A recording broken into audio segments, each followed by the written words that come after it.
That memorial at the mall has served as a place for so many to come, to lay flowers, to share their grief, to pray, and to remember those who never saw that evil coming. And we were out there today as those black crosses were stood up and put into place, and tonight the names are there as well. The evil that we talk about that would take them from their families, no way to explain it. Alexis Wainwright live tonight with so many who came through this evening as well. Alexis?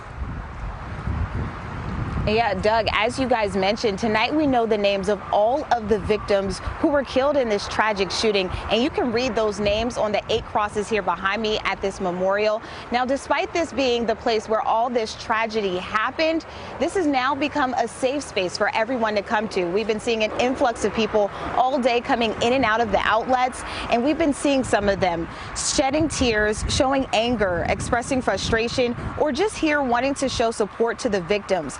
Hundreds of flowers were brought here today. Volunteers organized everything from the crosses to the paintings and teddy bears that now sit out here. We were able to speak with someone who knew 20-year-old Christian LaCour, a mall security guard, and people from the Indian community who live right near here who pay their respects to Ashawara Tatakanda. Honestly, we are all devastated. It's awful. None of this should have ever happened.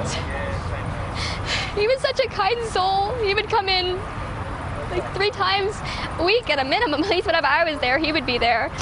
And he always had something to say about the new stuff that came in. I was always really he was just a really awesome guy. The family is devastated, and to see that young lady no more, I mean, it's just shocking to the community as well as especially to our family.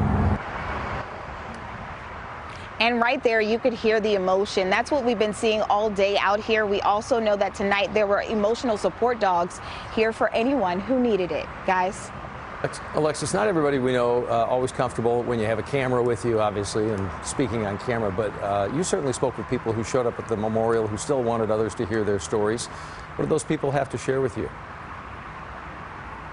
Yeah, well, Doug, tonight I also spoke with a woman who works here at the mall. She says she was really good friends with 20-year-old Christian LaCour, who we talked about, who was the mall security guard. She said she was just with him 30 minutes before the shooting even happened, and now she's here today emotional. She said it's hard to wrap her mind around what happened and that she will no longer be able to talk to her friend. That's the type of stories we're hearing here tonight, and as you could imagine, we'll start to hear more of those over the next couple of days. No question about it. Alexis Wainwright in Allen tonight. Alexis, thanks.